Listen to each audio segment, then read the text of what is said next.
கடவுள் டிவி நேயர்களுக்கு அன்பான வணக்கம். அடியேன் திருமயிலை கற்பகலட்சுமி சுரேஷ். இன்று அம்பிகை அடியார்கள் உங்கள் அனைவரையும் சந்தித்து அபிராமி அந்தாதி அபிராமப்பட்டர் அருளி செய்தது இதை சொல்றதுல ரொம்ப ஆனந்தம்.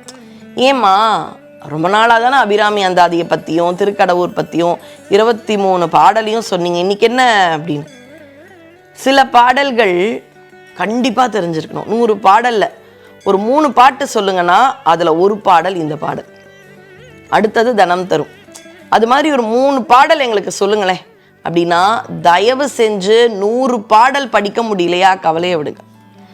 24வது பாடல், இந்த பாடல் ஒன்று போதுங்க. ஏன் இப்போ இருக்கக்கூடிய இந்த உலகத்தில் பணம் கூட சம்பாதிச்சிடலாம். ஒரு காலத்தில் ஆரோக்கியம் இருந்தது, ரொம்ப இருந்தது. ஆனால் பணம் சம்பாதிக்கிறது கஷ்டம். எந்த அளவு ஆரோக்கியமாக ஒரு வீட்டில் இருந்தால் 7-8 குழந்தைகளை கூட தைரியமாக அவங்க பெற்றுட்டு, இதெல்லாம் இறைவன் கொடுத்தது. ஆனால் இன்னைக்கு ஒரு குழந்தை 2 குழந்தைங்களுக்கே ஃபர்டிலைசேஷன் சென்டர்னு அப்படின்றது இருக்குது. அந்த குழந்தைங்களையும் வளர்ப்பாங்க. ஆனால் அங்கே ரொம்ப பொருள் வசதி இருக்காது. ஆனால் இன்னைக்கு பொருள் வசதி இருக்குது. அருட்செல்வம், சிலருக்கு குழந்தை பேர் தேவைப்படுது, சில பேருக்கு என்ன இருந்தாலுமே உடம்பு வியாதி வருது. மிகப்பெரிய சவால். மருத்துவம் எவ்வளவு வளர்ந்தாலும் இன்னைக்கு எந்த அளவு மருத்துவம் போயிடுச்சு. ஒரு 40 வருஷத்துக்கு முன்னாடி கூட ஸ்கேன் கிடையாதுங்க. குழந்தைங்க வயிற்றில் எப்படி இருக்குது, குறைபாடுள்ள குழந்தைங்கள்லாம் அப்படி தானே வந்துட்டாங்க. அன்றைக்கே சொல்லியிருந்தா அந்த அளவு இல்லாமல் ஒரு 40 வருஷத்துக்கு முன்னாடி வரைக்கும் மனித இனம் பார்க்காத அசுர வளர்ச்சி மருத்துவத்தில் இருக்குது. அப்போ நிறைய பணம் இருக்குது, மருத்துவ வளர்ச்சி இருக்குது. நான் அமெரிக்கா போவேன், ஆஸ்திரேலியா போவேன், உயிர் வந்துடுதா? இல்லையே. போகணும் அப்படின்னா தங்க பஸ்பம் சாப்பிட்டாலும் உயிர் போதே, அதுதானே உண்மை. அப்போ இறைவன் கிட்ட தானே அந்த சாவி, நம்ம ரிமோட் இருக்குது. ஆனால் கடைசி மூச்சு ஒருத்தருக்கு 92 வயசுன்னு வைங்க, சும்மா சொல்லிக்கிறேன், எனக்கு 95 வயசுனே வைங்க, அந்த கடைசி மூச்சு வரைக்கும் ஒரு ஆரோக்கியமாவது வேணுமா? என் வேலையை நான் பார்த்துக்கணும்ல. படுத்த படுக்கையாக இருந்து என்னுடைய மல ஜலத்துக்கு கூட இன்னொருத்தரை எதிர்பார்த்தோன்னா அதை விட கொடுமையே கிடையாதுல்ல. அப்போ ஆரோக்கியம்ன்றது தான் இறைவன் அருள். மற்றது கூட முயற்சி கொஞ்சம் இறைவன் அருளால் கிடச்சிரும். ஆனால் என்னதான் முயற்சி பண்ணாலும் ஆரோக்கியம்ன்றது இறைவன் அருளால் தான் வரும். அப்படி ஒரு பரிபூரண ஆயுளை அப்போ நான் வேலை பண்ணணும், உழைக்கணும். இப்படி உடம்புல பிரச்சனை கொடுக்குறேன், நான் என்ன பண்ணுவேன்? அளவாக தானே சாப்பிட்றேன், தப்பான கெட்ட பழக்கங்களும் இல்லையே, எனக்கு எதுக்கு இந்த உடம்பு பிரச்சனை? அப்படி யாருக்காவது மனசில் சஞ்சலம் இருந்தால் அபிராமி அந்தாதி 24வது பாடல் கொடுக்கும்.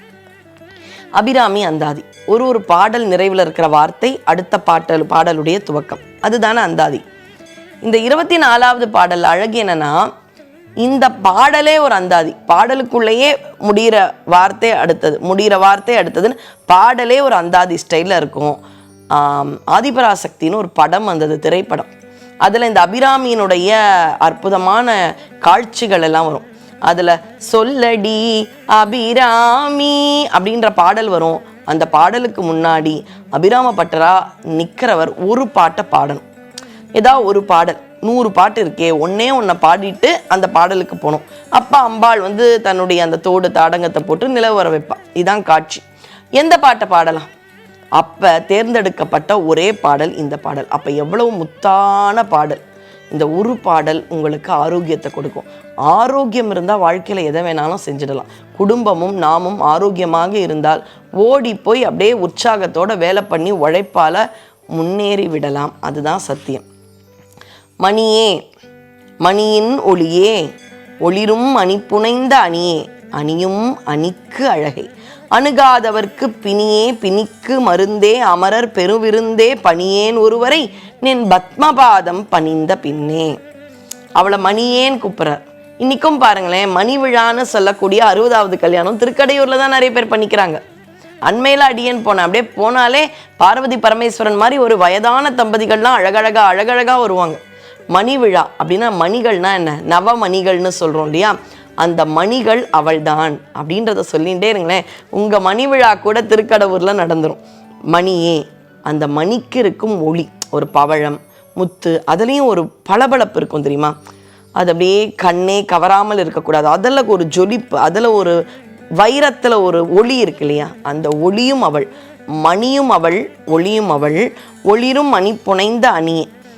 அந்த அணியும் அவள், அணியும் அணிக்கு அழகே. அதாவது நகைகள் அழகு, நமக்கு நகைகள் போட்டா அழகா தெரியும், ஆனா அம்பாளுக்கு சாத்தும் பொழுது நகைகள் அழகா தெரியும்.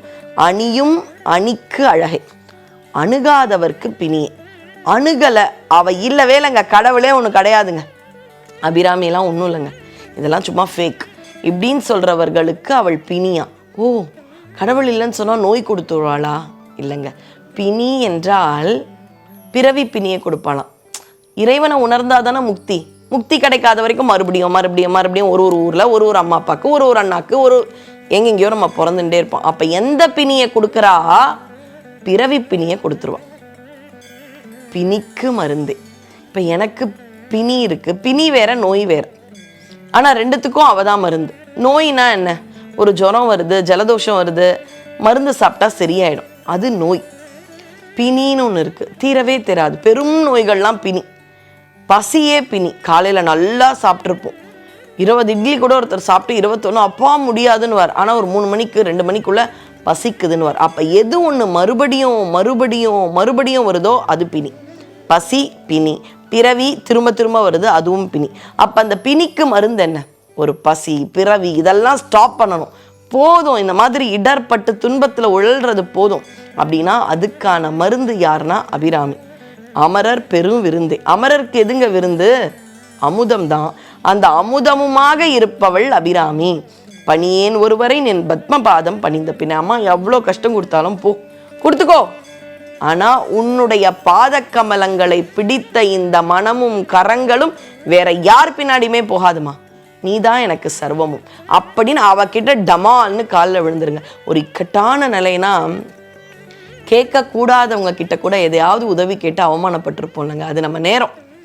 ஆனால் இவகிட்ட கேட்டால் வந்தியா விழுந்தியாலாம் நினைக்க மாட்டான். ஓடி போய் அம்மா நீதாமா கதி அப்படின்னு காலை பிடிச்சிடுங்க. ஆரோக்கியத்தை தருவாள் அபிராமி. அதனால 24வது பாடல், அதை தினமும் பாராயணம், குழந்தைங்களுக்கு கூட கற்றுக் கொடுத்துருங்க. ஆரோக்கியம் கண்டிப்பாக இருக்கும். ஆரோக்கியம் இருந்தால் எதையும் சாதிக்கலாம். நன்றி, வணக்கம்.